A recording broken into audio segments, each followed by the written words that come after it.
बेटा क्लास 11:30 पर होती है और 11:30 हो चुके हैं। 1:30 का किसने कहा है क्लास का? 11:30 का मैसेज है। अच्छा।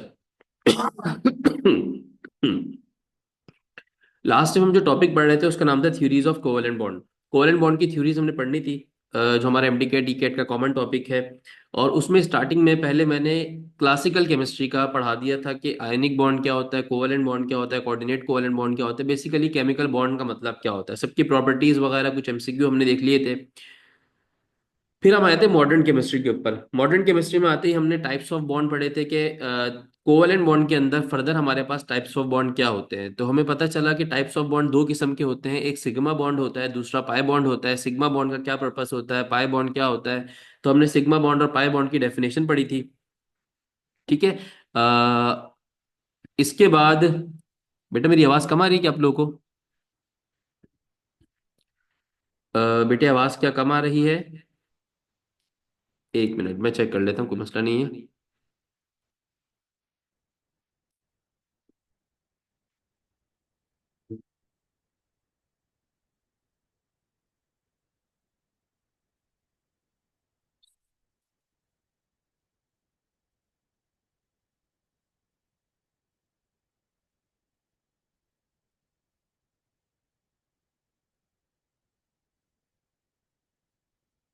ठीक है।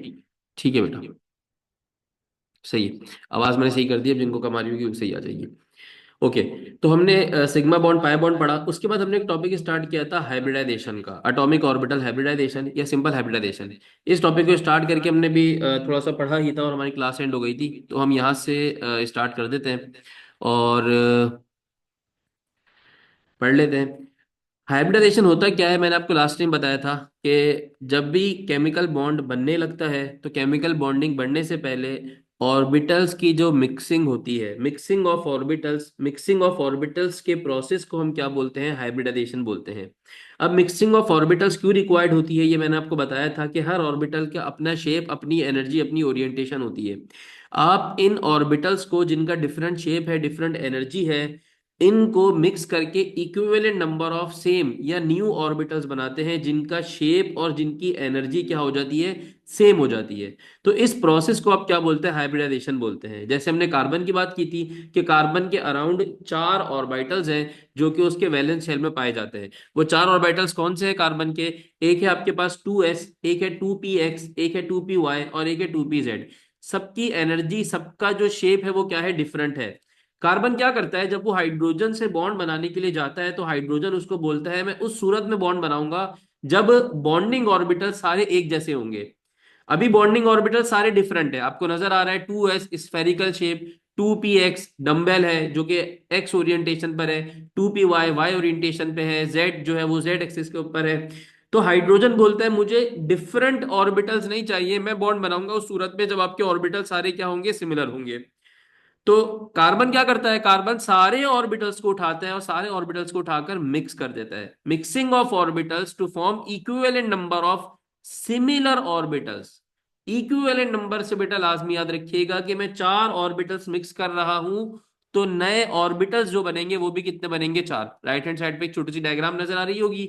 इसका नाम sp3 क्यों रखा? क्योंकि ये एक s और 3p से मिलकर बना है। तो इसको हम बोलते हैं hybrid orbitals, they are called as hybrid orbitals. तो ये समझ में आ गया था हाइब्रिडाइजेशन क्या है लास्ट टाइम। ये भी बता दिया था कि हाइब्रिडाइजेशन क्यों जरूरी होता है, ये चीज भी बता दी थी मैंने। डेफिनेशन भी लिख दी थी। टाइप्स पे जब हम बात कर रहे थे तो मैंने कहा था कि 3 किस्म की हाइब्रिडाइजेशन है जो हमारे कोर्स का पार्ट है। एक sp3, एक sp2, एक sp। क्या सर डी ऑर्बिटल हाइब्रिडाइजेशन में इन्वॉल्व नहीं होता? बिल्कुल बेटा होता है डी ऑर्बिटल भी इन्वॉल्व, लेकिन डी ऑर्बिटल की हाइब्रिडाइजेशन हमारे कोर्स का पार्ट नहीं है। ठीक है। तो अगर एक s ऑर्बिटल और 3p ऑर्बिटल्स आपस में मिक्स होंगे तो जो हाइब्रिडाइजेशन होगी उसका नाम होगा sp3 और नतीजतन आपके पास 4 ऑर्बिटल्स बनेंगे। ठीक है जी। अगर एक s ऑर्बिटल और 2p ऑर्बिटल्स आपस में मिक्स होंगे तो sp2 हाइब्रिडाइजेशन होगी, नतीजतन 3 ऑर्बिटल्स बनेंगे। चौथा ऑर्बिटल कौन सा है जो मैंने रेड से बनाया हुआ है? वो अनहाइब्रिड ऑर्बिटल है, सिमिलर लाइक sp। ठीक है। अब सर हमें कैसे पता चलेगा कि कब sp3 हाइब्रिडाइजेशन हो रही है, कब sp2 हो रही है और कब sp हो रही है? तो फॉर कार्बन, कार्बन के केस में मैं आपको समझाता हूं, बाकी एग्जाम्पल मैं भी करवाऊंगा। कार्बन के केस में मैं आपको समझाता हूँ, बाकी एग्जांपल्स में भी करवाऊंगा। कार्बन के केस में आपको बताने ये लगा हूं कि जब भी कार्बन अटैच होगा चार डिफरेंट एटम से या चार अदर एटम से, जब भी कार्बन आपको डायरेक्टली चार अदर एटम्स के साथ अटैच हुआ हुआ नजर आए, तो आप ये कहेंगे जो हाइब्रिडाइजेशन कार्बन ने करनी है वो sp3 ही करनी है। When carbon is attach to four other atoms, ये देखिए कार्बन एक हाइड्रोजन से अटैच है, कार्बन दूसरे हाइड्रोजन से अटैच है, कार्बन तीसरे हाइड्रोजन से अटैच है, कार्बन चौथे हाइड्रोजन से अटैच है। जब भी कार्बन आपको चार एटम से कनेक्टेड नजर आएगा तो वो sp3 ही करेगा। ठीक है। और when ever carbon is attach with three other atoms, जब कार्बन तीन अदर एटम से अटैच होगा तो वो कौन सी हाइब्रिडाइजेशन करेगा, sp2 करेगा। और जब कार्बन डायरेक्टली दो एटम से अटैच नजर आएगा तो उस केस में वो हाइब्रिडाइजेशन कौन सी परफॉर्म करेगा, sp करेगा। कौन सा केस होता है भाई, ये देखिए कार्बन, कार्बन एक हाइड्रोजन से यहां कनेक्ट है, एक हाइड्रोजन से यहां कनेक्ट है, और एक कार्बन से with the help of double bond यहां कनेक्ट है। अगर आप ईच कार्बन देखें, हर एक कार्बन को देखें, अगर बेटा सिर्फ इस कार्बन को देखें लेफ्ट वाले, तो ये लेफ्ट वाला कार्बन तीन एटम से कनेक्टेड है, वन, टू और थ्री। अगर कार्बन तीन एटम से कनेक्टेड होगा तो वो कौन सी हाइब्रिडाइजेशन करेगा, sp2 करेगा। और इसी तरह यहां पर इस केस में आप देखेंगे ये कार्बन है जो डायरेक्टली दो अदर एटम से अटैच है। अगर आप एक कार्बन की मेरा बेटा बात करते हो तो एक carbon, a single carbon is attach with two other atoms, एक ये हाइड्रोजन से अटैच है, दूसरा ये कार्बन से ही अटैच है। तो उस केस में जो ये हाइब्रिडाइजेशन करेगा वो कौन सी करेगा, sp करेगा। कौन सी करेगा, sp। क्लियर है?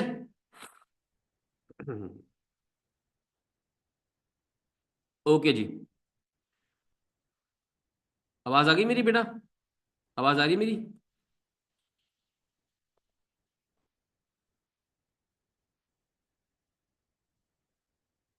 ठीक है। तो whenever carbon is attached with four other atoms then it is always sp3 hybridized, whenever carbon is attached with three other atoms then it is always sp2 hybridized। और जब भी कार्बन दो atom से attach होगा तो वो sp hybridisation करेगा। Let me recall, मैं रिकैप कर देता हूं कि मैंने क्या बातें कही। कि कार्बन जब भी डायरेक्टली अटैच होगा चार अदर एटम्स के साथ तो वो sp3 हाइब्रिडाइजेशन परफॉर्म करेगा, तीन अदर एटम से अटैच होगा तो sp2 करेगा, दो अदर एटम से अटैच होगा तो वो sp करेगा। अभी हमें ये चीजें बाद में नजर आती रहेंगी, अभी मैंने हाइब्रिडाइजेशन निकालनी सिखानी भी है आपको, हौसला रखिएगा फिलहाल। तो हमारे पास तीन किस्म की हाइब्रिडाइजेशन आ गई है। डबल बॉन्ड काउंट नहीं होगा, आपने खाली एटम को देखना है कितने एटम से अटैच है। ये मैंने लास्ट टाइम कॉन्सेप्ट आपको बताया था कि आपने सिर्फ एटम्स को देखना है कि कार्बन कितने एटम से अटैच है, double bond, single bond, triple bond, कोई सा भी बॉन्ड आपने नहीं देखना। कार्बन अगर डायरेक्टली चार बंदों से अटैच है तो sp3, तीन से अटैच है sp2, दो से अटैच है तो sp। सर ये तो आप स्पेसिफिकली कार्बन के लिए बता रहे हैं। जी बेटा, कार्बन के लिए मैं आपको sp3, sp2, sp समझा रहा हूं। कार्बन के अलावा भी तो आइटम्स है जो हाइब्रिडाइजेशन करते हैं, तो उनकी एग्जांपल्स मैं भी आपको करवाऊंगा और हाइब्रिडाइजेशन निकालना भी सिखाऊंगा कि हम हाइब्रिडाइजेशन आसान तरीके से कैसे निकाल सकते हैं। क्लियर है? आसान लफ्जों में ये सब सिग्मा बॉन्ड भी काउंट कर सकते हैं। यस, एक तरीका ये भी है।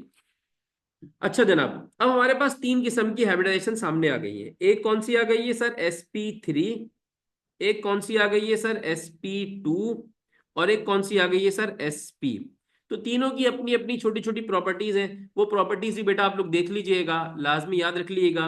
sp3 हाइब्रिडाइजेशन कब होती है, जब आपके पास कौन होता है, one s and three p, एक और एक s ऑर्बिटल हो और तीन p ऑर्बिटल हो। sp2 कब होती है कि सर वन s ऑर्बिटल होगा एंड टू p ऑर्बिटल्स होंगे, दो p ऑर्बिटल्स होंगे। ठीक है। सर sp कब होगी, sp उस केस में होगी वन s ऑर्बिटल होगा और एक ही s हो, एक ही p होगा, one s and one p orbital होगा। क्लियर है?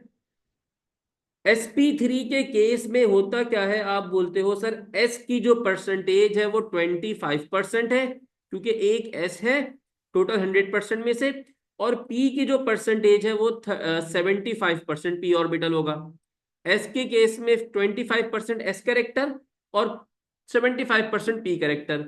sp2 के केस में जो s कैरेक्टर होता है वो तकरीबन 33% होता है, 33.3333, और पी करेक्टर जो होता है वो 66.666% होता है, मिला के 100 बनता है। ठीक है, मैं डेसिमल की बात नहीं कर रहा।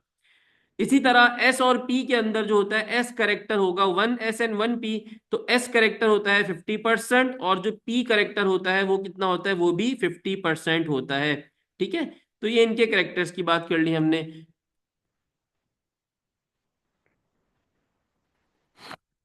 मेरा एंड जो है वो 8 लग रहा है। अच्छा बेटा, मैं इसको हटा देता हूँ, एंड को मैं थोड़ा खूबसूरत कर देता हूँ। अगर ये 8 लग रहा है तो क्यों परेशान हो रहे हैं। ये एंड को मैं 8 से हटा के मैंने इसको बाकायदा तौर पे, अब तो ये एंड लग रहा होगा, नहीं तो इसके अलावा मुझे एंड बनाना नहीं आता बेटे। जी बेटा, परसेंटेज पता होनी चाहिए, ये परसेंटेज पेपर में आती है, पता होनी चाहिए कि भाई sp3 में एस कैरेक्टर कितना है, पी कैरेक्टर कितना है, sp2 में एस कैरेक्टर कितना है, पी कैरेक्टर कितना है, एस के अंदर एस कैरेक्टर कितना है और पी कैरेक्टर कितना है, ये परसेंटेज आपको एग्जैक्टली पता होनी चाहिए। ओके, आगे चलते हैं। अब हमारे पास नेक्स्ट क्या होता है। अब हमारे पास नेक्स्ट होता है sp3 में, सर अगर हम देखें जो शेप बनता है, शेप ऑफ ऑर्बिटल बनता है। अब इसमें एक बच्चे ने सवाल पूछा मुझसे, एक खातून थी, उन्होंने बड़ा अच्छा सवाल पूछा और बड़ा लॉजिकल सवाल पूछा कि सर ये जो चार ऑर्बिटल्स मिक्स हुए हैं, इसका ये स्पेसिफिक शेप क्यों बना है, ऐसा ही शेप क्यों बना है, क्या कोई मेहंदी का डिजाइन नहीं बन सकता। चार ऑर्बिटल्स मिक्स हो रहे हैं, दो ऊपर रखे सर और दो नीचे रख लें। दो तीन डिजाइन उन्होंने मुझे भी प्रपोज किए, सर ऐसा डिजाइन भी होना चाहिए, ऐसे ही बन सकता है सर। तो ये चार ऑर्बिटल्स मिक्स होकर इसी स्पेसिफिक डिजाइन पर क्यों आ रहे हैं, यहां तो हम कुछ भी बना सकते हैं। नहीं बेटा, अब होता क्या है कि हर ऑर्बिटल के अंदर, पहले सवाल मेरे समझ में आया, सवाल मेरा समझ में आया। परसेंटेज कैलकुलेट करने का फॉर्मूला क्या है बेटा, मेरा ख्याल है आपने मैट्रिक अच्छी जगह से नहीं किया, चलो कोई बात नहीं। परसेंटेज कैलकुलेट करने का आसान तरीका है भाई, चार बंदे मिलके एक काम कर रहे हैं, जब चार बंदे मिलके एक काम कर रहे हैं तो ईच कंटेन्स 25%, 25 25 25 मिला के 100% हो गया। अब एक जैसे तीन काम एक ही बंदे ने किए, तो 75% उसका हो गया, और एक काम डिफरेंट बंदे ने किया, 25% उसका हो गया। अब sp3, एक काम, sp2 में क्या है, एक काम तीन बंदों में डिवाइड कर दो। sp2 एक काम तीन बंदों में डिवाइड करोगे, 33 टोटल 100% हो जाएगा। बट जो दो काम थे वो एक ही बंदे ने कर दिया, मतलब पी ऑर्बिटल दो दफा मौजूद था, तो 66% उसके हिस्से में आ जाएगा, 33% इसके हिस्से में आ जाएगा। ठीक है, अब सवाल मेरा ये था कि सर इनका डिजाइन ही ऐसा स्पेसिफिक क्यों बना। इनको तो आप किसी भी तरह ड्रॉ कर सकते हैं, क्योंकि तो ऑर्बिटल्स मिक्स होकर बने जिनका सेम शेप है, सेम एनर्जी है, बिल्कुल सही कहा आपने। याद रखिएगा इन ऑर्बिटल्स में भी इलेक्ट्रॉन्स मौजूद हैं, इन ऑर्बिटल्स में क्या मौजूद है, इलेक्ट्रॉन्स मौजूद है। अब इलेक्ट्रॉन इलेक्ट्रॉन को क्या करता है, रिपेल करता है। जब इलेक्ट्रॉन इलेक्ट्रॉन को रिपेल करता है तो हमारे पास ऐसी जगह पे जाके शेप बैठता है, ऑर्बिटल ऐसा शेप ड्रॉ करता है। ऑर्बिटल जब मिक्स हो गए, इलेक्ट्रॉन्स उनके रिपेल करते हैं, तो आफ्टर रिपल्जन जो शेप ऑफ ऑर्बिटल बनता है, शेप ऑफ मॉलिक्यूल बनता है, वो इस तरीके से बनता है कि आपकी रिपल्जन क्या हो जाए, आपकी रिपल्जन मिनिमम हो जाए, मजीद इलेक्ट्रॉन्स एक दूसरे को रिपेल ना कर रहे हो, और जो डिस्टेंस बिटवीन ऑर्बिटल है वो क्या हो जाए, मैक्सिमम हो जाए। इनके दरमियान की जो रिपल्जन है वो खत्म हो जाए, मतलब रिपल्जन मिनिमम हो गई, और जो डिस्टेंस है इनके दरमियान का वो क्या हो जाए, मैक्सिमम हो जाए। तो इसके बाद आपका जो शेप बनता है वो कुछ इस तरीके से बनता है, और उसको मैं लिखता भी हूं कि sp3 ऑर्बिटल के अंदर जो मेरा बेटा आपका शेप बनता है, वो शेप बनता है टेट्राहेड्रल। क्या बनता है, टेट्राहेड्रल।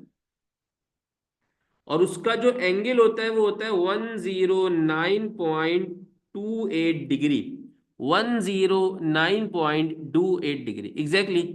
जब भाई दो बंदे एक दूसरे को काट रहे हैं, रिपेल कर रहे हैं, जब वो दूर होते जाएंगे तो रिपल्जन ऑब्वियसली मिनिमम होती रहेगी। इसी तरह जो sp2 है, sp2 में जो शेप बनता है वो बनता है आपका ट्राइगोनल। वो शेप क्या बनता है, ट्राइगोनल। और ट्राइगोनल शेप बनने के साथ साथ ये सारे पॉइंट्स आपने याद रखने हैं फॉर एमसीक्यू।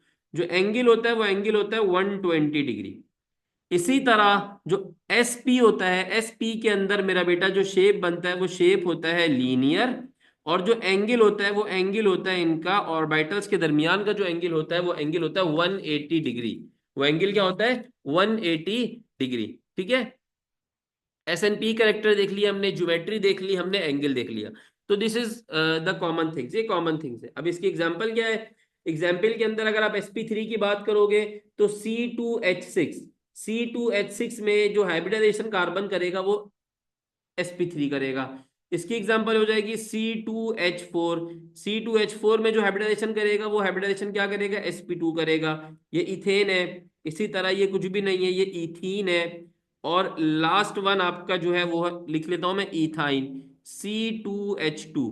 इसमें जो हाइब्रिडाइजेशन होगी वो हाइब्रिडाइजेशन होगी मेरा बेटा sp हाइब्रिडाइजेशन। ठीक है।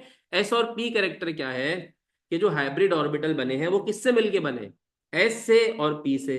तो एस करेक्टर कितना है, पी करेक्टर कितना है, वो मैंने यहाँ सेकंड पॉइंट में लिखा हुआ है कि sp3 में S character is 25, P character is 75। sp2 में टोटल 3 बंदे हैं जिसमें p 2 दफा है, तो p करेक्टर वुड बी 66.7% और s करेक्टर वुड बी 33.3%। और इसी तरह आपका जो s और p है उसमें एक s है और एक p है, तो 50% s करेक्टर और 50% क्या हो जाएगा, p करेक्टर हो जाएगा। क्लियर है ये? यहां तक कोई टेंशन, यहां तक कोई परेशानी नहीं होनी चाहिए। सही है जी। अब जरा आगे देखिएगा, अब जरा आगे देखिएगा इसमें। इसको हम एक और तरीके से भी देख सकते हैं जिसका नाम था hybrid orbital model. Hybrid orbital model से भी हम इसको पढ़ सकते हैं, समझ सकते हैं, लेकिन हमें बहुत ज्यादा टेंशन में जाने की जरूरत नहीं है।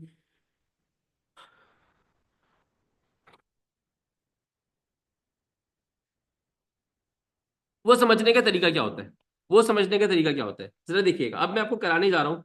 अभी आपको हाइब्रिडाइजेशन का कॉन्सेप्ट समझ में आ गया, ये समझ में आ गया हाइब्रिडाइजेशन क्यों होती है, ये समझ में हो गया हाइब्रिडाइजेशन कितने किस्म की होती है, हर किस्म के अंदर क्या डिफरेंस है। अब ये आपको पिक करना है कि भाई कौन से मॉलिक्यूल में कौन सी हाइब्रिडाइजेशन होगी, ये आपने आइडेंटिफाई करना है। इसको आइडेंटिफाई करने के लिए हम जो थ्योरी पढ़ते हैं उस थ्योरी का नाम होता है VSEPR theory. Theories of covalent bond है ना, तो थ्योरीज ऑफ कोवेलेंट बॉन्ड के अंदर यही सारी थ्योरीज आपने पढ़नी है। VSEPR, या इसको EPRT भी कहते हैं, EPRT भी कहते हैं। तो ये थ्योरी आपने पढ़नी है जिस थ्योरी से आपको पता चलेगा भाई कौन सा मॉलिक्यूल कौन सी हाइब्रिडाइजेशन करता है। VSEPR stands for valence shell electron pair repulsion theory. और EPRT स्टैंड्स फॉर क्या हो जाएगी, इलेक्ट्रॉन पेयर रिपल्जन थ्योरी। तो इन दोनों की एक ही एब्रीवेशन है, तो आपको वेस्पर के नाम से नजर आए, EPRT के नाम से नजर आए, बात एक ही है। समझ में आ गया? अभी आपने करना क्या है, अभी आपने करना ये है कि भाई वेस्पर थ्योरी के बाद वेस्पर थ्योरी को पढ़ना है। वेस्पर थ्योरी क्या कहती है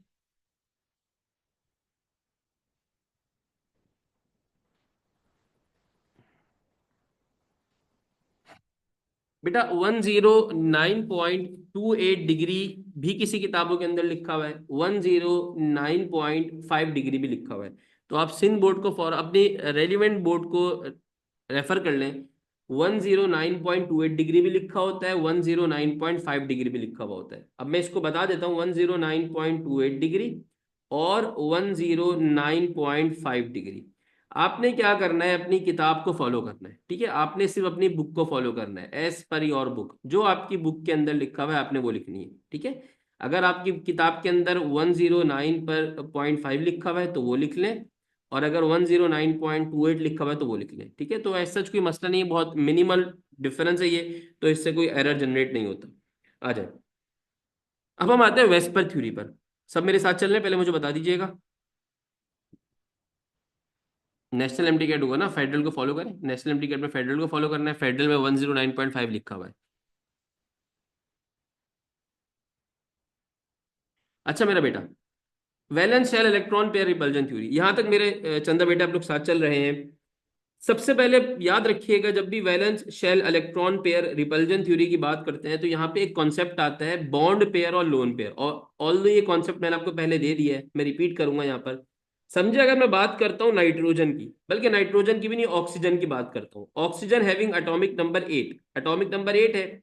जब एटॉमिक नंबर 8 है तो इसका जो इलेक्ट्रॉनिक कॉन्फ़िगरेशन बनेगी वो क्या बनेगी, 1s2, 2s2, 2px, 2py, 2pz। ये क्या बनेगी, इसकी कॉन्फ़िगरेशन बनेगी। जब मैं इलेक्ट्रॉन्स फिल करने जाऊंगा, तो इलेक्ट्रॉन्स फिल करने जाऊंगा तो 8 इलेक्ट्रॉन्स है। 2 इलेक्ट्रॉन सर इधर आ जाएंगे, एक इलेक्ट्रॉन इधर आएगा, एक इलेक्ट्रॉन इधर आएगा, एक इलेक्ट्रॉन इधर आएगा। अगर आप गौर से देखें तो 2 3 4 5 6 7 इलेक्ट्रॉन्स मैंने फिल कर दिए। ये लीजिए मैंने 8वां इलेक्ट्रॉन भी फिल कर दिया। टोटल मैंने 8 इलेक्ट्रॉन्स ऑक्सीजन के क्या कर दिए, फिलअप कर दिए। ये जो मैंने 8 इलेक्ट्रॉन्स फिल किए हैं, तो इसमें सर लास्ट शेल कौन सा होगा, this would be called as valence shell. ये आपका क्या कहलाएगा सर, वैलेंस शेल कहलाएगा। ये आपका क्या कहलाएगा, वैलेंस शेल कहलाएगा। यहां तक सब मेरे साथ चल रहे हैं। ये क्या, ये कौन सा शेल कहलाएगा, वैलेंस शेल कहलाएगा। अब ये वेस्पर थ्योरी कहती है कि वैलेंस शेल में there are 2 types of electron. Valence shell में दो किस्म के इलेक्ट्रॉन्स मौजूद होते हैं। एक वो इलेक्ट्रॉन्स होते हैं जो दो एक साथ मौजूद होते हैं, जो दो एक साथ मौजूद होते हैं। कुछ वो इलेक्ट्रॉन्स होते हैं जो सिंगल सिंगल मौजूद होते हैं। जो कैसे मौजूद होते हैं, सिंगल सिंगल मौजूद होते हैं। वो इलेक्ट्रॉन्स जो एक ही ऑर्बिटल में पेयर बना के ऑलरेडी बैठे हुए हैं, तो इनको बॉन्ड बनाने की जरूरत नहीं है, क्योंकि ऑलरेडी इनका बॉन्ड बना हुआ है, ऑलरेडी 2 इलेक्ट्रॉन्स है। तीसरा इलेक्ट्रॉन तो यहाँ पे ये शामिल नहीं कर सकते। तो ऑलरेडी अगर ऑर्बिटल में 2 इलेक्ट्रॉन्स मौजूद हों, तो ऐसे पेयर ऑफ इलेक्ट्रॉन को आप बोलते हो लोन पेयर ऑफ इलेक्ट्रॉन। क्या कहते हो आप ऐसे पेयर ऑफ इलेक्ट्रॉन को, लोन पेयर ऑफ इलेक्ट्रॉन। और अगर किसी ऑर्बिटल में एक इलेक्ट्रॉन मौजूद है, तो इसको अभी दूसरे इलेक्ट्रॉन की जरूरत है, तो इसका मतलब ये बॉन्ड बनाएगा। ये बॉन्ड बना के दूसरा इलेक्ट्रॉन अपने पास लेकर आएगा। तो वो इलेक्ट्रॉन पेयर जो अकेला मौजूद हो, उसको आप कहते हो बॉन्ड पेयर। तो सर आसान लफ्जों में मेरी अपनी बात समझा दें, तो अगर पेयर ऑफ इलेक्ट्रॉन पेयर की सूरत में है, तो वो लोन पेयर कहलाएगा। इलेक्ट्रॉन अकेला है तो वो बॉन्ड पेयर कहलाएगा। खत्म। अच्छा, आपने सिर्फ वैलेंस शेल को देखना है, वैलेंस शेल से प्रीवियस शेल को नहीं देखना। क्योंकि बॉन्डिंग में जो पार्टिसिपेट करता है ना शेल, वो कौन से शेल पार्टिसिपेट करता है, लास्ट शेल या वैलेंस शेल पार्टिसिपेट करता है बॉन्डिंग में। इसके अलावा कोई और शेल पार्टिसिपेट नहीं करता। तो मुझे बताइए, बॉन्ड पेयर और लोन पेयर का कॉन्सेप्ट समझ में आया आप लोगों को। बॉन्ड पेयर कौन सा होता है, लोन पेयर कौन सा होता है। बॉन्ड पेयर और लोन पेयर को जमा करें, सम करें, तो सम करने पर जो फिगर निकलता है, जो वैल्यू निकलती है, उसको आप चंदा बोलते हो एक्टिव सेट ऑफ इलेक्ट्रॉन। क्या बोलते हो, bond pair plus lone pair is called as active set of electrons. ये आपका एक्टिव सेट ऑफ इलेक्ट्रॉन्स कहलाता है। अच्छा जी, वैलेंस इलेक्ट्रॉन की कॉन्फ़िगरेशन कैसे करें भाई। वैलेंस शेल की कॉन्फ़िगरेशन डायरेक्टली ना करो, आप पूरी कॉन्फ़िगरेशन कर लो, जो उसमें हाईएस्ट शेल हो उसको वैलेंस शेल को कर लो, ठीक है। आप डायरेक्टली फिलहाल ना करो, डायरेक्टली ना करो। अब यहाँ पर आपको ये थ्योरी समझने की जरूरत है। अब ये थ्योरी आपसे क्या कहती है मेरा बेटा, थ्योरी क्या कहती है। ये थ्योरी आपसे कहती है, वैलेंस इलेक्ट्रॉन पेयर थ्योरी, ये कहती है आप सबसे पहले तो निकालो एक्टिव सेट। सबसे पहले क्या निकालो, एक्टिव सेट ऑफ इलेक्ट्रॉन्स। उसको फिर कैटेगराइज करो कि इसमें कितने बॉन्ड पेयर है। ये थ्योरी के पोस्टुलेट बता रहा हूं, कितने लोन पेयर्स हैं। बॉन्ड पेयर और लोन पेयर्स निकालने के बाद आप सबसे पहले क्या आइडेंटिफाई करो, इसमें एटॉमिक हाइब्रिडाइजेशन कौन सी हुई हुई है। जब आप हाइब्रिडाइजेशन निकाल लोगे, तो हाइब्रिडाइजेशन निकालने के बाद बेटे वो आपसे कहते हैं कि आप इसकी ज्योमेट्री भी बता दो, क्या ज्योमेट्री फॉलो करेगा, और आप इसका एंगल भी बता दो, इसका एंगल क्या होगा। तो अगर ये 5 बातें बताने में आप कामयाब हो गए, तो इसका मतलब ये है कि आपने इजीली क्या कर ली, हाइब्रिडाइजेशन कर ली। किसी भी आप ऑर्बिटल की हाइब्रिडाइजेशन, किसी भी आप एटम की, मॉलिक्यूल की हाइब्रिडाइजेशन कर सकते हो इजीली। बट आपको ये सारी बातें पता होनी चाहिए। तो भाई कैसे पता चलेंगे, अभी हौसला रखिएगा, फिलहाल हौसला रखिएगा। फिलहाल मेरा बेटा हौसला रखिएगा। बेट ट्रिक ही ट्रिक है, सारी ट्रिक आगे, सारा गेम ही ट्रिक का है। लेकिन उसके लिए पहले समझो, तो ट्रिक करने से पहले तो कहानी तो समझो। पहले ट्रिक कर लोगे तो बेकार हो जाएगा। जी मेरा बेटा, सबसे पहले आपको पता, मिनिमम से चलते हैं, मिनिमम से चलते हैं। अगर मैं कहता हूं मेरे पास एक्टिव सेट ऑफ इलेक्ट्रॉन है 2 के बराबर, एक्टिव सेट ऑफ इलेक्ट्रॉन 2 के बराबर है, और वो दोनों के दोनों क्या है, बॉन्ड पेयर है। वो दोनों के दोनों क्या है, बॉन्ड पेयर है। लोन पेयर मेरे पास 0 है, 0 मेरे पास लोन पेयर है। 2 bond pair, 0 lone pair, 2 + 0 would be equals to 2। तो 2 एक्टिव सेट हो जाएंगे। अब मुझे जरा बताइए, मेरे बॉन्ड पेयर 2 हैं, 2 बॉन्ड पेयर्स हैं, तो इसका मतलब मेरे कितने ऑर्बिटल्स मिक्स हुए होंगे। आसान लफ्जों में, आसान लफ्जों में, जितना बॉन्ड पेयर्स होते हैं, या आसान लफ्जों में जितने एक्टिव सेट ऑफ इलेक्ट्रॉन्स होते हैं, उतने ही ऑर्बिटल्स आपस में मिक्स किए जाते हैं। तो सर अगर एक्टिव सेट 2 के बराबर है तो वो दो ऑर्बिटल्स आपके मिक्स किए गए होंगे, और वो दो ऑर्बिटल्स होंगे, एक एस होगा और दूसरा कौन सा होगा, पी। तो हैबिटेशन कौन सी होगी, एसपी। एसपी के केस के अंदर जो ज्योमेट्री होती है वो कौन सी होती है सर, लीनियर ज्योमेट्री होती है। और सर जो एंगल होता है 180 डिग्री होता है। क्लियर है, कोई टेंशन, कोई परेशानी नहीं, शाबाश चैंपियन माशाल्लाह। अब अगला केस देखिए सर, अगर एक्टिव सेट निकल गए 3, एक्टिव सेट कितने निकल गए, 3 के बराबर, और तीनों के तीनों क्या है, bond pair with no lone pair, कोई लोन पेयर नहीं है, कोई लोन पेयर नहीं है। जब कोई लोन पेयर नहीं है तो इसका मतलब सर क्या होगा, जो हैबिटेशन होगी वो तीन ऑर्बिटल्स को मिक्स करके हुई होगी। कौन से तीन ऑर्बिटल्स सर, एक एस का ऑर्बिटल, दो पी के ऑर्बिटल, हैबिटेशन होगी sp2। और जो इसकी ज्योमेट्री बनेगी वो ज्योमेट्री क्या बनेगी, ट्राइगोनल। sp2 की जो ज्योमेट्री बनती है वो कौन सी ज्योमेट्री बनेगी सर, ट्राइगोनल। और जो एंगल बनेगा सर वो एंगल बनता है 120 डिग्री। वो क्या बनता है, 120 डिग्री। अभी आगे फोकस कीजिएगा। अगर आपके एक्टिव सेट ऑफ इलेक्ट्रॉन्स कितने, चार है, चार में चारों के चारों बॉन्ड पेयर है विद जीरो लोन पेयर, तो चार ऑर्बिटल्स मिक्स होंगे, चार ऑर्बिटल्स मिक्स होंगे कौन से, एक एस का, तीन पी का, sp3। अभी सब फाइंड करना बताऊंगा, अभी फिलहाल कंक्लूजन तो देखें, अभी बताऊंगा एक्टिव सेट कैसे निकालते हैं। अभी एक्टिव सेट निकालना सिखाऊंगा, मैं एग्जांपल्स कराऊंगा ढेर सारी, परेशान मत होए। सर ये एक्टिव सेट कैसे निकालेंगे, हौसला रखिएगा। अभी फिलहाल ये देखें कि अगर ये एक्टिव सेट होगा तो क्या फिगर बनेगा, टेट्राहेड्रल। और टेट्राहेड्रल के अंदर जो ज्योमेट्री होती, जो एंगल होता है 109.5 या 109.28 होता है, आपने अपनी किताब से देख लेना है, ठीक है। 109.5 लिख देता हूं मैं यहाँ पर। आगे देखें, अब एक्टिव सेट है चार ही के बराबर, बट तीन बॉन्ड पेयर है, एक लोन पेयर है। तीन बॉन्ड पेयर है, एक लोन पेयर है। सर जब तीन बॉन्ड पेयर और एक लोन पेयर हो गए, एक्टिव सेट चार के बराबर है, एक्टिव सेट चार है तो हाइब्रिडाइजेशन sp3 ही होगी, हाइब्रिडाइजेशन sp3 ही होगी। बट एक लोन पेयर आ गया ना, वो लोन पेयर क्या करेगा, वो लोन पेयर आपके बॉन्ड पेयर्स को तंग करेगा और उनको मजीद क्या करेगा, रिपेल करेगा। लोन पेयर वो होता है जिसने बॉन्ड नहीं बनाना। लोन पेयर को मैं तशबीह देता हूं फारिग बंदा, बॉन्ड पेयर को मैं तशबीह देता हूं काम का बंदा। तो लोन पेयर जो आपका फारिग बंदा है, वो बॉन्ड पेयर जो आपके काम के बंदे हैं उनको तंग करेगा। जब तंग करेगा तो उनकी ज्योमेट्री डिस्टर्ब होगी, और वो टेट्राहेड्रल से चेंज होकर क्या हो जाएगी, टेट्राहेड्रल से वो चेंज होकर पैरामिडल बन जाएगी। क्या बन जाएगी, पैरामिडल। अभी बना के भी दिखाऊंगा, टेंशन नहीं ले। वो पैरामिडल ज्योमेट्री बन जाएगी, और पैरामिडल के अंदर उसका एंगल, sp3 का एंगल क्या होता है, 109। बट इसी sp3 में एक लोन पेयर कूद गया, वो लोन पेयर आपके बॉन्ड पेयर को तंग कर रहा है, तो बॉन्ड पेयर एक दूसरे के करीब आ जाएंगे, एंगल कम होके 107 डिग्री हो जाएगा। एंगल कम होके क्या हो जाएगा, 107 degree. Last example, total active set चार है, किस तरीके से, दो बॉन्ड पेयर हैं और दो लोन पेयर्स हैं, दो बॉन्ड पेयर्स दो लोन पेयर्स। कैसे पता चलेगा सर कितने बॉन्ड पेयर कितने लोन पेयर, हौसला रखिएगा, थोड़ा सर पे उधार है, बताते हैं सर।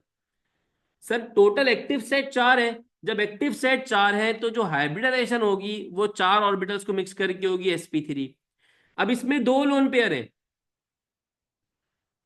बेटा लोन पेयर वो होते हैं जो साथ दो इलेक्ट्रॉन्स हो, मैंने ऊपर बताया था ऊपर, लेकिन आप शायद उस टाइम क्लास में नहीं होगे, लोन पेयर के बारे में मैंने बताया था कि भाई दो इलेक्ट्रॉन जो एक ऑर्बिटल में साथ हो वो लोन पेयर कहलाता है, जो अकेला इलेक्ट्रॉन हो वो बॉन्ड पेयर कहलाता है। ठीक है, जो बच्चा परेशान है बेटा मैं रिपीट कर देता हूँ, जो बच्चा परेशान है वो मैं रिपीट कर देता हूँ। अरकम, हौसला रखो। ये फिगर कहाँ से आ रहा है सर, ये हमें नहीं पता, अभी आप बताओगे। फिलहाल मेरी बात पे ईमान लेकर आ जाओ, ये फिगर कहाँ से आ रहा है, हौसला रखो। अब इसको मैं ब्रेक कर रहा हूं, एक्टिव सेट चार है, एक्टिव सेट चार है। एक्टिव सेट कैसे बनता है, active set is a sum of, active set is a sum of bond pair plus lone pair. अब एक्टिव सेट चार है जिसमें तीन बॉन्ड पेयर्स हैं एक लोन पेयर है, 3 + 1 क्या हो जाएगा, 4 हो जाएगा। बट एक्टिव सेट चार है, चार एक्टिव सेट होने का मतलब होता है चार ऑर्बिटल्स मिक्स होंगे। वो चार ऑर्बिटल्स कौन से होंगे, एक एस होगा और तीन पी होंगे। तो हाइब्रिडाइजेशन क्या हो जाएगी, sp3 हो जाएगी। यहां तक याद रख लो। sp3 का जो बेसिक शेप होता है, sp3 का जो बेसिक शेप होता है वो टेट्राहेड्रल होता है। बट इसमें जो एग्जाम्पल नंबर 1 2 3 4 है, उसमें एक लोन पेयर कूद गया। अब ये लोन पेयर आपके बॉन्ड पेयर को मजीद रिपेल करेगा, जिससे उनका शेप डिस्टर्ब होके पैरामिडल हो जाएगा, और उनकी ज्योमेट्री जो उनका एंगल है वो 109 से मजीद सुकड़ जाएगा और श्रिंक होकर 107 हो जाएगा। क्लियर है?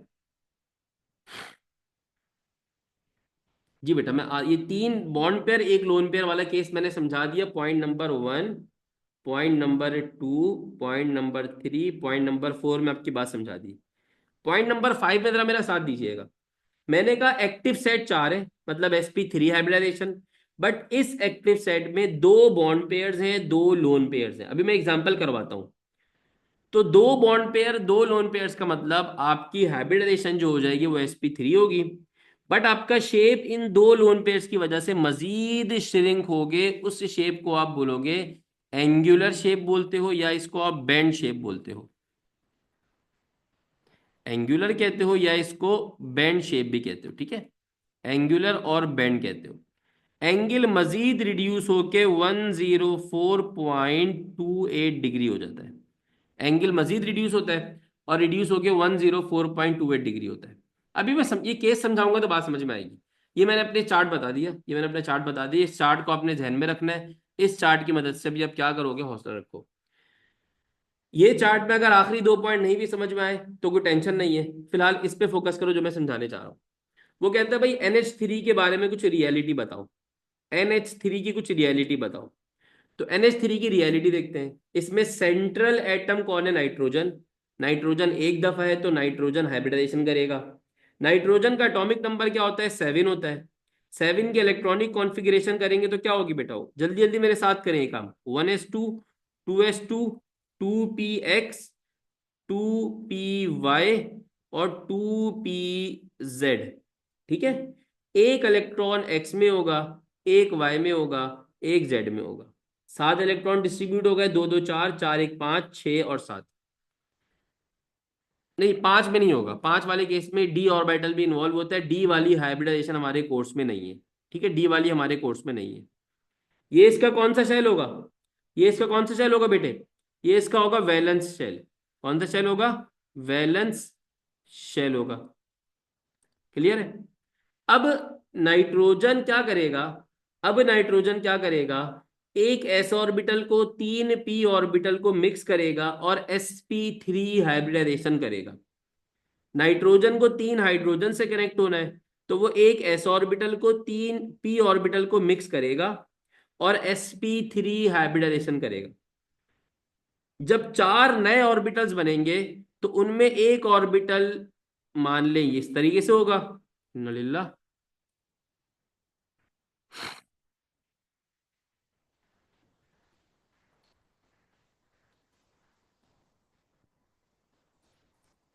एक मिनट बेटे।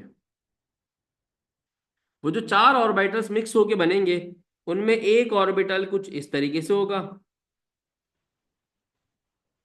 ये क्यों ऐसे बना रहा है शेप, जब शेप बनाना हो तो ऑटो, तब ये बनाता नहीं है बगैरत। और जब नहीं बनाना तो ये बनाने से पहले शेप पिक कर रहा है। एक पी ऑर्बिटल ऐसे होगा, दूसरा हाइब्रिड ऑर्बिटल ऐसे होगा, तीसरा हाइब्रिड ऑर्बिटल ऐसे होगा। ठीक है। इसका नाम भी क्या होगा, sp3। इसका नाम भी क्या होगा, sp3। इसका नाम भी क्या होगा, sp3। ये देखिए बेटा, ये नाइट्रोजन ने क्या किया, चारों ऑर्बिटल को उठाया, चारों को मिक्स किया, चार नए ऑर्बिटल आ गए। सर यहां पर तो तीन ऑर्बिटल है, यहां पर तो तीन ऑर्बिटल है, चौथा कहाँ है, बिल्कुल चौथा भी होगा। वो चौथा वाला हाइब्रिड ऑर्बिटल ऊपर होगा यहां पर। वो बॉन्ड नहीं बनाएगा क्योंकि उसके पास ऑलरेडी इलेक्ट्रॉन्स मौजूद हैं। तो वो बॉन्ड नहीं बनाएगा, उसमें लोन पेयर ऑफ इलेक्ट्रॉन मौजूद है। अभी बता दो बेटा, फोर्स का बताता हूं मैं, इसी इसी के साथ फोर्स का बताता हूं मैं। अभी लोन पेयर का मैंने कॉन्सेप्ट दिया ना, अभी पहले लोन पेयर समझे होता क्या है। अब देखें, ये जो तीन sp3 हाइब्रिड ऑर्बिटल है ना, इनमें एक एक इलेक्ट्रॉन है। 2s अलग नहीं है बेटा, हमने वैलेंस शेल की बात करनी है। 2s अलग नहीं है, 2s is a part of valence shell. पहले तो आप ये देखिए वैलेंस शेल कैसे निकलता है। अगर आपको ये नहीं पता वैलेंस शेल कैसे निकलता है तो आप बेटा प्रीवियस लेक्चर को जरा गौर से देखें। वैलेंस शेल कैसे निकलता है, जिसका हाईएस्ट नंबर होता है वैलेंस शेल होता है। ऑर्बिटल्स पे मैटर नहीं करता, हाईएस्ट नंबर मैटर करता है वैलेंस शेल का। तो 2 इज द हाईएस्ट नंबर। तो ये पूरा वैलेंस शेल है जिसमें 4 ऑर्बिटल है, एक एस का 3 पी के। ठीक है। तो एक एस 3 पी मिलके जो हाइब्रिडाइजेशन होगी वो क्या होगी, sp3। ये नजर आ गई। अब इस sp3 में बॉन्ड बनाने वाले लोग 3 हैं। एक बॉन्ड बनाने वाला बंदा ये रहा, दूसरा ये रहा, तीसरा ये रहा। ये तीनों हाइड्रोजन से जाके ओवरलैपिंग करेंगे। हाइड्रोजन से जाके क्या बनाएंगे, तीनों बॉन्ड बनाएंगे।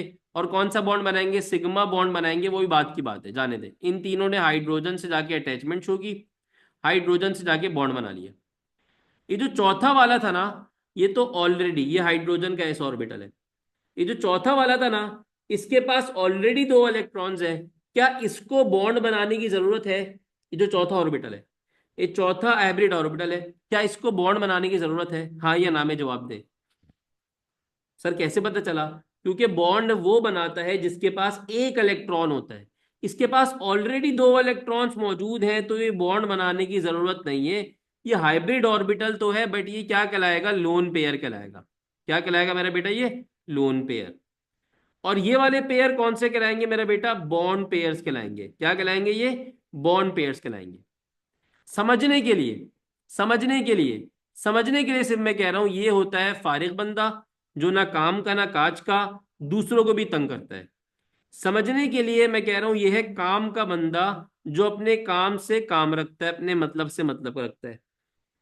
अब ये लोन पेयर जो होता है वो यहां से भी बॉन्ड पेयर को रिपेल करता है, और यहां से भी बॉन्ड पेयर को रिपेल करता है। जब ये बॉन्ड पेयर को रिपेल करता है तो नतीजतन ये बॉन्ड पेयर एक दूसरे के करीब आ जाते हैं। तो इनका एक्चुअल एंगल क्या था, 109। sp3 का एक्चुअल एंगल क्या था, 109। बट ये लोन पेयर के रिपेल करने की वजह से एंगल इनका श्रिंक हो गया, और वो श्रिंक होकर क्या हो गया, 107। क्या हो गया वो, 107 डिग्री। बात समझ में आई? इनका शेप भी डिस्टॉर्ट हुआ। इनका शेप जो होता था वो टेट्राहेड्रल हो गया, टेट्राहेड्रल होता था। बट जब एक बॉन्ड पे लोन पेयर आया, जब एक लोन पेयर आया, जब एक लोन पेयर आया, तो लोन पेयर ने आके इनको रिपेल किया। तो इनका शेप टेट्राहेड्रल से कन्वर्ट होकर क्या हो गया, पैरामिडल शेप हो गया। कैसे शेप हो गया, पैरामिडल शेप हो गया। अब बात समझ में आई कुछ? अब बात समझ में आई? इसी तरह जब 2 लोन पेयर आते हैं,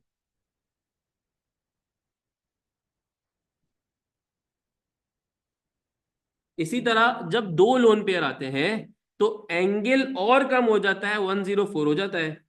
और शेप क्या हो जाता है, एंगुलर या बैंड शेप हो जाता है। बेटा इलेक्ट्रॉन है ना, इलेक्ट्रॉन इलेक्ट्रॉन को रिपेल करता है। रिपेल इसलिए करता है कि इसके अंदर भी इलेक्ट्रॉन है, इसके अंदर भी इलेक्ट्रॉन है, इलेक्ट्रॉन इलेक्ट्रॉन को रिपेल करता है। तो हमें वो पॉइंट मालूम करना है जहां रिपल्जन मिनिमम हो जाए, डिस्टेंस क्या हो जाए, मैक्सिमम हो जाए। तो अब जरा समझिएगा बात को। सबसे ज्यादा जो रिपल्जन होती है वो रिपल्जन होती है लोन पेयर और लोन पेयर की रिपल्जन। ये रिपल्जन ऑर्डर है। सबसे ज्यादा लोन पेयर को रिपेल करता है। फारिग बंदा फारिग बंदे से ही खुश रहता है, तंग करता है उसको, दोनों आपस में खुश रहेंगे। फिर भाई दूसरा रिपल्जन ऑर्डर क्या होता है, लोन पेयर की बॉन्ड पेयर के साथ रिपल्जन। लोन पेयर की रिपल्जन बॉन्ड पेयर के साथ रिपल्जन। फारिग बंदा काम के बंदे को कम तंग करता है, बजाय इसके फारिग बंदा फारिग को तंग करे। सबसे कम रिपल्जन जो होती है वो रिपल्जन होती है बॉन्ड पेयर की बॉन्ड पेयर के साथ। एक काम का बंदा दूसरे काम के बंदे को कभी तंग नहीं करता, दोनों अपने काम से काम रखते हैं। तो ये रिपल्जन ऑर्डर आपको पता होना चाहिए। क्या रिपल्जन ऑर्डर, के lone pair lone pair repulsion सबसे ज्यादा होती है, then lone pair bond pair, और सबसे कम रिपल्जन होती है लोन पेयर और सॉरी सबसे कम रिपल्जन होती है बॉन्ड पेयर और बॉन्ड पेयर की। यहां तक समझ में आ गया? यहां तक समझ में आ गया? अब अब हम हाइब्रिडाइजेशन निकालना सीखते हैं। आपको हाइब्रिडाइजेशन निकालने के लिए, आपको हाइब्रिडाइजेशन निकालने के लिए ना इलेक्ट्रॉनिक कॉन्फ़िगरेशन करने की जरूरत है, ना डायग्राम ड्रॉ करने की जरूरत है। सिर्फ आपको ऊपर वाला चार्ट अगर याद है, दिस चार्ट अगर आपको थोड़ा बहुत याद है तो आप आसानी से किसी भी मॉलिक्यूल की हाइब्रिडाइजेशन निकाल सकते हो। सर कैसे निकाल सकते हैं? आइए निकालना सीखते हैं। आइए निकालना सीखते हैं। आपको भाई कहा कि आपने निकालना है किसकी? CH4 की। चले बेसिक से स्टार्ट करते हैं ताकि फिर हम एडवांस पे जा सके। अगर आपको बोले कि CH4 की हाइब्रिडाइजेशन निकालो, CH4 की तमाम बातें बताओ, क्या शेप है, क्या एंगल है, क्या हाइब्रिडाइजेशन है, सब बताओ। तो आपको बस CH4 के बारे में बात बतानी है। कुछ भी टेंशन याद करने की जरूरत नहीं है। एटॉमिक नंबर तो याद करने पड़ेंगे वरना तो बेटा जिंदगी बर्बाद हो जाएगी। चले कोई टेंशन नहीं है, फिलहाल सीखा निकालना सीखे। निकालने के लिए आपको क्या चाहिए? CH4 की आपने हाइब्रिडाइजेशन निकालनी है। CH4 में बॉन्ड बना हुआ है कार्बन हाइड्रोजन का। CH4 में बॉन्ड बना हुआ है किसका बेटे? कार्बन और हाइड्रोजन का। Make sense? नजर आ रहा है? सर CH4 में बॉन्ड बना हुआ है कार्बन हाइड्रोजन का। चार बॉन्ड्स बने हुए हैं। अगर आप देखो, कार्बन का एक इलेक्ट्रॉन हाइड्रोजन से अटैच, एक हाइड्रोजन से अटैच है। दूसरा इलेक्ट्रॉन दूसरा हाइड्रोजन से अटैच है। तीसरा इलेक्ट्रॉन तीसरा हाइड्रोजन से अटैच है। चौथा इलेक्ट्रॉन चौथे हाइड्रोजन से अटैच है। ये नजर आ रहा है?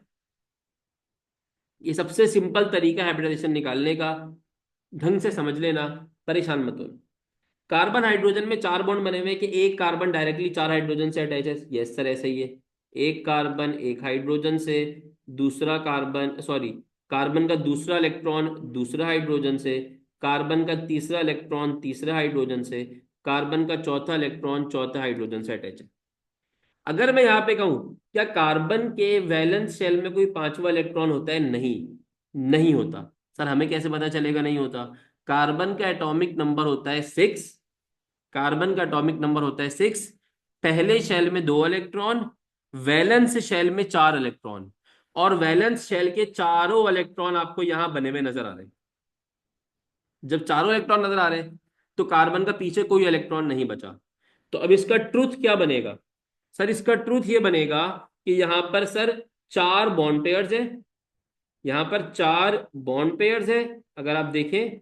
और यहां पर जीरो, जीरो के बराबर लोन पेयर्स हैं। टोटल चार एक्टिव सेट निकल जाएंगे। चार क्या निकल जाएगा आपके पास? Active set. एक्टिव सेट अगर चार हो तो जो हाइब्रिडाइजेशन होती है वो क्या होती है? sp3। चार ऑर्बिटल्स मिक्स होते हैं। जो शेप होता है वो शेप क्या होता है? टेट्राहेड्रल। और जो एंगल होता है वो एंगल होता है 109.5 डिग्री। अभी हौसला रखिएगा, इतना आसान नहीं है। अब हम बात करते हैं NH3 की। NH3, NH3 की जब मैं बात करता हूं तो नाइट्रोजन ग्रुप नंबर 5 का मेंबर है। नाइट्रोजन जब ग्रुप नंबर 5 का मेंबर है, बेटा अभी बहुत सारे एग्जाम्पल कर रहा हूँ, समझे जरा। NH3 की बात कर रहा हूँ। NH3 तक मेरे साथ खड़े हुए, NH3 तक मेरे साथ खड़े हुए, मैं आगे बढ़ जाऊं बेटे? NH3 की एग्जाम्पल बता दूं? हाँ या ना? अच्छा जी। NH3 के पास टोटल पांच बंदे हैं क्योंकि पांचवें ग्रुप का मेंबर है। पांचवें ग्रुप का मेंबर है तो पांच इलेक्ट्रॉन्स होंगे वैलेंस शेल के अंदर। वो पांच इलेक्ट्रॉन्स ड्रॉ कर लें। एक इलेक्ट्रॉन दूसरा इलेक्ट्रॉन तीसरा इलेक्ट्रॉन चौथा इलेक्ट्रॉन पांचवा इलेक्ट्रॉन। इसने तीन हाइड्रोजन से कनेक्शन बनाए हुए हैं। तीन हाइड्रोजन से इसने बॉन्ड बनाए हुए हैं। एक बॉन्ड इसका ये रहा, दूसरा बॉन्ड इसका ये रहा, तीसरा बॉन्ड ये रहा। अब इसका कोई बॉन्ड नहीं बना हुआ। जब इसका कोई बॉन्ड नहीं बना हुआ तो it will considered as lone pair. ये आपके पास क्या कंसिडर किया जाएगा? सर ये कंसिडर किया जाएगा लोन पेयर। ये क्या कंसिडर किया जाएगा? Lone pair. इसको मैं कहता हूं ये नाइट्रोजन का कौन सा पेयर है? लोन पेयर है। कहाँ एग्जिस्ट कर रहा है? s ऑर्बिटल में, p ऑर्बिटल में। इतनी सारी जंग अपने नन्हे दिमागों में आप नहीं डालिएगा। ये क्या कंसिडर किया जाएगा sir? Lone pair of hydrogen, lone pair of nitrogen. ठीक है। अब अगर मैं यहां बात करूं, अब अगर मैं यहां बात करूं तो कितने बॉन्ड पेयर कितने लोन पेयर नजर आ रहे हैं? सर तीन बॉन्ड पेयर्स नजर आ रहे हैं। सब मेरे साथ चल रहे हैं? सर एक लोन पेयर नजर आ रहा है। How many active set? Sir चार के बराबर क्या हो जाएगा? एक्टिव सेट हो जाएगा। सर जब चार के बराबर एक्टिव सेट होता है तो जो हाइब्रिडाइजेशन होती है वो कौन सी होती है? sp3। और एक लोन पेयर अगर आ जाए तो टेट्राहेड्रल शेप नहीं होता बल्कि शेप चेंज होके क्या हो जाता है? पैरामिडल। 109.5 डिग्री एंगल नहीं होता बल्कि चेंज होकर क्या हो जाता है? 107 डिग्री। बेटा लोन पेयर दो नहीं है, इन दो को मिला के दो इलेक्ट्रॉन को मिलाकर एक लोन पेयर बनता है। दो इलेक्ट्रॉन्स को मिला के एक लोन पेयर बनता है। दो इलेक्ट्रॉन्स को मिलाकर क्या बनता है बेटे? एक लोन पेयर बनता है। मैं दोबारा बता देता हूं हैदर। नाइट्रोजन हैविंग 5 इलेक्ट्रॉन्स, नाइट्रोजन के पास 5 इलेक्ट्रॉन्स है। सर ये कैसे पता चला 5 इलेक्ट्रॉन्स है? नाइट्रोजन पांचवें ग्रुप का मेंबर है। अगर ये भी नहीं पता नाइट्रोजन पांचवें ग्रुप का मेंबर है, तो बेटा मेरा ख्याल है कि आप कम से कम भी 9 क्लास से दोबारा पढ़ना स्टार्ट करें, तो फिर इंशाल्लाह कुछ बात बनेगी। तो नाइट्रोजन पांचवें ग्रुप का मेंबर है, पांचवें ग्रुप का मेंबर, तो इसका मतलब आखिरी शेल में 5 इलेक्ट्रॉन्स लिख दिए, 5 इलेक्ट्रॉन्स। 3 इलेक्ट्रॉन्स का इसने बॉन्ड बनाया हुआ है हाइड्रोजन के साथ, बन गया बॉन्ड। तो 3 इलेक्ट्रॉन का हाइड्रोजन के साथ बॉन्ड बनाया हुआ है, 3 बॉन्ड पेयर हो गए। 2 इलेक्ट्रॉन्स फारिग है, ये दोनों साथ मिलके लोन पेयर बना लेंगे, एक लोन पेयर हो गया। 3 बॉन्ड एक लोन, 4 एक्टिव सेट हो गए। sp3 hybridization, sp3 hybridization, parameter shape 107 degree angle. अभी हौसला रखिए, मैं आगे नहीं जा रहा, अभी बहुत सारी एग्जांपल्स है। अभी बहुत सारी एग्जांपल्स है, जिनको नहीं समझ में आए ज्यादा अच्छी बात है वो फिर इन जो एग्जांपल समझ में नहीं आए खुद से कीजिएगा, खुद से कीजिएगा वो। H2O की बात करते हैं। H2O में ऑक्सीजन सेंट्रल एटम है, ऑक्सीजन हाइब्रिडाइजेशन करेगा, क्योंकि एक दफा मौजूद है, जो कम दफा मौजूद है वही हाइब्रिडाइजेशन करता है। ऑक्सीजन कौन से ग्रुप का मेंबर है? ऑक्सीजन कौन से ग्रुप का मेंबर है?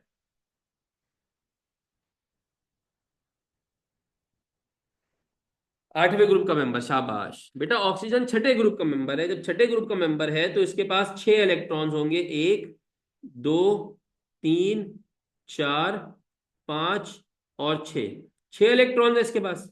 कितने इलेक्ट्रॉन्स बुक हुए हुए हैं इसके? सर एक इस हाइड्रोजन के साथ, एक इलेक्ट्रॉन इस हाइड्रोजन के साथ, ये 4 इलेक्ट्रॉन्स फारिग हैं। ये 4 इलेक्ट्रॉन मिलके एक, ये 2 इलेक्ट्रॉन मिलके एक लोन पेयर बनाएंगे, ये 2 इलेक्ट्रॉन मिलके एक और लोन पेयर बनाएंगे। यहां तक मेरे साथ चल रहे हैं? यहां तक मेरे साथ चल रहे हैं? अब सर चार, 2 बॉन्ड पेयर नजर आ गए मुझे और 2 लोन पेयर्स नजर आ गए मुझे। सबको नजर आ गई है?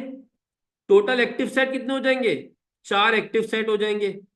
जब एक्टिव सेट 4 हो गए तो इसका मतलब ये होगा कि सर हाइब्रिडाइजेशन कौन सी होगी? sp3। और मैंने ऊपर बोला था कि आप वेस्पर का ये चार्ट याद रख लो, आपकी जिंदगी आसान हो जाएगी। सर अगर एक्टिव सेट 4 है, जिसमें 2 बॉन्ड पेयर हैं, 2 लोन पेयर हैं, तो हाइब्रिडाइजेशन sp3 होती है। जो उसका शेप होता है वो एंगुलर शेप होता है, जो ज्योमेट्री होती है 104 होती है। शेप इसका होता है सर एंगुलर, या इसको बैंड शेप भी कहते हैं। बैंड मतलब जो मुड़ा हुआ होता है, और इसका एंगल होता है 104.28 डिग्री। बेटा पाई बॉन्ड, सिग्मा बॉन्ड, ये सारी कोई बहस नहीं कर रहा। एमसीक्यू में सवाल आता है कि भाई H2O की ज्योमेट्री क्या है बताओ, H2O का बॉन्ड एंगल क्या है बताओ, H2O का हाइब्रिडाइजेशन क्या है ये बताओ। ये सवाल आता है, तो मैं इस सवाल की भी तैयारी करवा रहा हूँ, ये सवाल बनवा रहा हूँ मैं आपसे भी। ठीक है? कि आप हाइब्रिडाइजेशन, आप मॉलिक्यूल देखें, उसकी हाइब्रिडाइजेशन बता दें, उसकी ज्योमेट्री बता दें और उसका शेप बता दें। फिलहाल मैं ये सवाल तैयार करवा रहा हूँ। क्लियर है? यहां तक सब साथ चल रहे हैं, कोई टेंशन तो नहीं है? ओके जी। अब एक पे कर रहा हूँ, जरा जरा दिमाग लगाइए इसका, जरा इस पे दिमाग लगाइए, मुझे बताइए क्या होगा।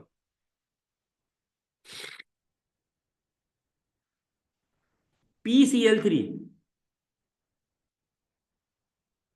इसके मामलात बता सकते हैं मुझे? PCl3 के मामलात क्या होंगे?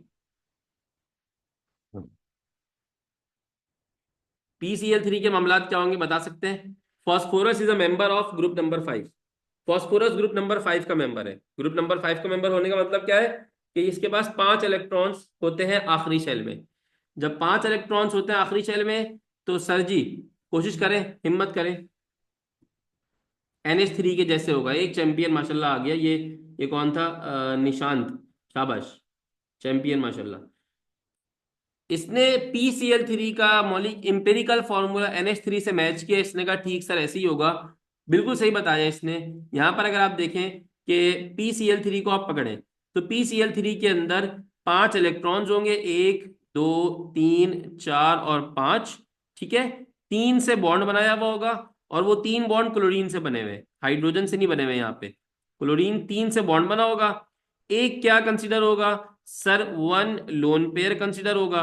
तो सर यहां पर अगर आप कहानी देखें तो तीन बॉन्ड पेयर, एक लोन पेयर, चार एक्टिव सेट। अगर एक लोन पेयर आ जाए तो सर इसका मतलब ये होता है, एक लोन पेयर आ जाए तो सर इसका मतलब ये होता है कि टेट्राहेड्रल ज्योमेट्री जो है वो कन्वर्ट हो जाएगी किसके अंदर, पैरामिडल ज्योमेट्री के अंदर, क्योंकि लोन पेयर की रिपल्जन ज्यादा होती है। अच्छा जी, एक बच्चा कह रहा है सर PCl5 को भी बता दें। PCl5 भी बता देते हैं। PCl5,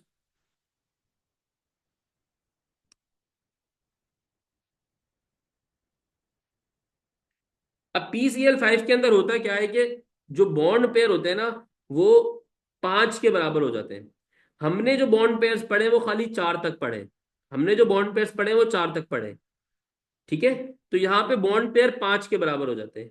जब भी बॉन्ड पेयर 5 के बराबर हो जाते हैं तो वहां पर डी ऑर्बिटल भी इन्वॉल्व हो जाता है। मैं PCl5 भी करवा देता हूँ, लेकिन हमारे कोर्स का पार्ट नहीं है। एक बार एग्जामिनर ने गालिबन पूछा था, MD कैट के एग्जाम में। एक बार एग्जामिनर ने क्या पूछा था मैं बता रहा हूँ, अभी बता रहा हूँ क्या पूछा था।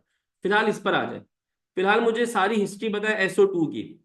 SO2 के हवाले से अगर मैं कहूँ कि भाई इसकी हाइब्रिडाइजेशन बताइए, इसका शेप बताइए, इसकी ज्योमेट्री बताइए, लेकिन थोड़ी सी मैं आपकी हेल्प कर देता हूँ कि SO2 में बॉन्ड बनता है डबल बॉन्ड। सल्फर दरमियान में होता है, एक ऑक्सीजन सीधे हाथ पे, दूसरा ऑक्सीजन उल्टे हाथ पे। ये SO2 इस तरीके से बनता है।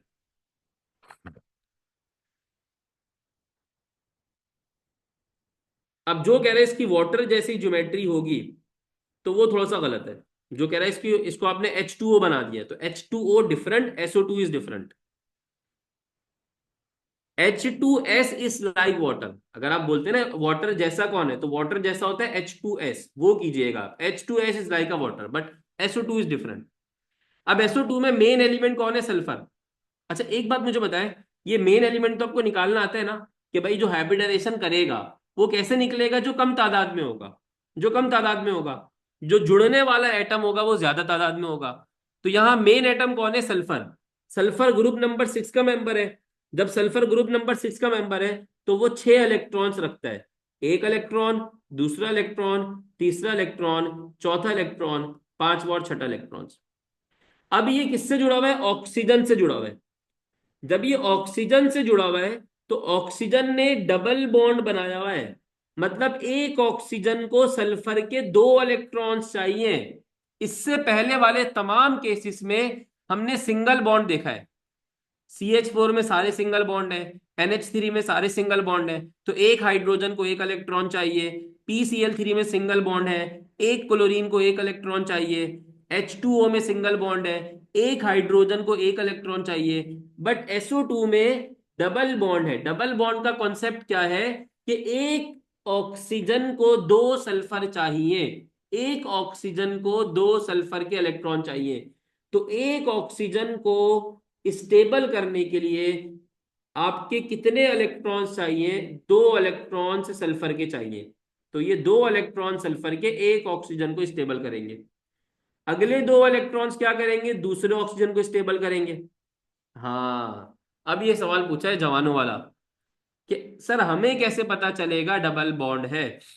हमें कैसे पता चलेगा डबल बॉन्ड है, गुड गुड क्वेश्चन। अब समझे इसको बेटा, अब इस बात को समझे। पहले इसकी हाइब्रिडाइजेशन निकाल ले तो फिर बताता हूँ। पहले हाइब्रिडाइजेशन निकाल ले तो फिर बताता हूँ कि ऑक्सीजन डबल बॉन्ड बनाता है। ऑक्सीजन डबल बॉन्ड बनाता है तो एक ऑक्सीजन को 2 इलेक्ट्रॉन्स चाहिए, दूसरे ऑक्सीजन को मजीद 2 इलेक्ट्रॉन्स चाहिए, और तीसरे ये 2 इलेक्ट्रॉन्स लोन पेयर की सूरत में बचे रहेंगे। कैसे बचे रहेंगे, लोन पेयर की सूरत में। तो अब जरा इसकी हिस्ट्री जानते हैं। इसकी हिस्ट्री बनेगी क्या, सर 2 बॉन्ड पेयर्स है, ऐसे ही है। सर एक लोन पेयर है, 2 बॉन्ड पेयर, एक lone pair. How many active set, sir 3 active set हो जाएगा। सर 3 एक्टिव सेट से मुराद आपके sp2 हाइब्रिडाइजेशन होगी। कौन सी हाइब्रिडाइजेशन होगी, sp2 हाइब्रिडाइजेशन होगी।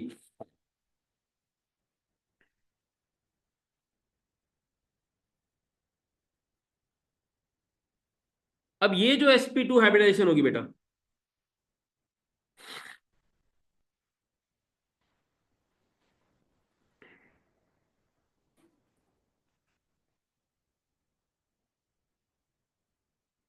इस sp2 हाइब्रिडाइजेशन का जो शेप होता है ना, उस शेप को हम क्या बोलते हैं? अगेन इसका नाम जो होता है, अगर आप ऊपर वाला मेरा चार्ट देखें वेस्पर थ्योरी का, वेस्पर थ्योरी में एक्टिव सेट तीन है, तो मैंने एक ही केस पढ़ाया है कि तीनों बॉन्ड पेयर होंगे। इसमें एक केस मैं और ऐड कर देता हूं, अगर आप लोग बोले इसमें एक केस बेटा मैं और ऐड कर देता हूं। वो एक और केस क्या है कि तीन बॉन्ड पेयर में, तीन एक्टिव सेट में दो बॉन्ड पेयर हो और एक लोन पेयर हो। तो वो केस मैं डायरेक्टली नीचे ऐड कर देता हूँ, टेंशन मत लें। उसका शेप जो है वो एक्चुअल ट्राइगोनल होता है, बट ट्राइगोनल से चेंज होकर इसका शेप भी क्या बनेगा? एंगुलर शेप बनेगा, एंगुलर या बेंड शेप बनेगा इसका भी, लाइक sp3 वाला। और इसका जो एंगल होगा वो एंगल होता है लेस देन 120। होगा क्या कि भाई sp2 में जो एंगल होता है 120 होता है। ऊपर जाए, वापस चार्ट पे जाए, sp2 हाइब्रिडाइजेशन में जो एंगल होता है 120 होता है। अगर कोई लोन पेयर आ जाए, अगर कोई लोन पेयर आ जाए, तो लोन पेयर आने से जो आपके हाइब्रिड ऑर्बिटल्स होते हैं वो एक दूसरे के करीब आते हैं, एंगल कम होता है। तो आप यहां पे लिख दोगे लेस देन 120 डिग्री। एंगल इसका 120 डिग्री से क्या होगा? कम होगा। एंगल इसका 120 डिग्री से क्या होगा बेटा? कम होगा। ठीक है। अच्छा, अभी बच्चा क्या बोल रहा है? हाँ, one bond pair one lone pair, ऐसा कोई केस नहीं होगा। शेप क्यों बदला? शेप इसलिए बदला क्योंकि जो लोन पेयर आया उस लोन पेयर ने आके बॉन्ड पेयर्स को रिपेल किया, क्योंकि loan pair bond pair repulsion ज्यादा होती है। उसने रिपेल किया तो ट्राइगोनल से शेप बदल के एंगुलर शेप बन गया। ट्राइगोनल से शेप बदल के कैसे शेप बन गया? एंगुलर शेप बन गया। बेटा तीसरा ऑक्सीजन जो आएगा वो SO3 होगा। वो क्या होगा? SO3 होगा। अब अगर कोई बोलता है सर SO3 की कॉन्फ़िगरेशन करें, करें SO3 की कॉन्फ़िगरेशन। SO3 में क्या होगा? कोई लोन पेयर होगा ही नहीं। SO3 में क्या होगा बेटा? 6 इलेक्ट्रॉन है, एक इलेक्ट्रॉन, दूसरा इलेक्ट्रॉन, तीसरा, चौथा, पांचवा, छठा, 6 इलेक्ट्रॉन है। पहले इलेक्ट्रॉन्स को स्टेबल करने के लिए एक ऑक्सीजन, दूसरे दो इलेक्ट्रॉन्स के लिए दूसरा ऑक्सीजन, तीसरे इलेक्ट्रॉन्स के लिए तीसरा ऑक्सीजन। अगर आप बात करोगे तो यहां पर मेरा बेटा क्या होगा? सर तीन bond pairs with no lone pair, मतलब zero lone pair. Active set तीन के बराबर हो जाएगा। सिंपल एक्टिव सेट तीन होता है तो hybridization would be equal to sp2, shape would be equal to trigonal, and angle equals to 120 degree. निकाल लिया? इसमें कोई मसला तो नहीं है?